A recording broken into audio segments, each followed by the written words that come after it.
Pravijo, da je v znanju moč in če imamo priložnost, da delimo svoje izkušnje, gradimo zagotovo tudi bolj vključujočo družbo.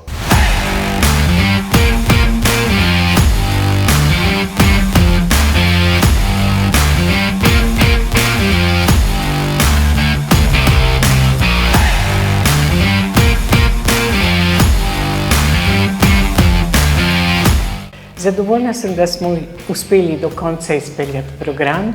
Mislim pa, da v sedanjem času je še posebej pomembno, da vlagamo v sodelovanje z drugimi državami in zlasti v sodelovanje na področju šolstva. Šolanje je eden od problemov, s katerimi se soočajo v času pandemije vse države.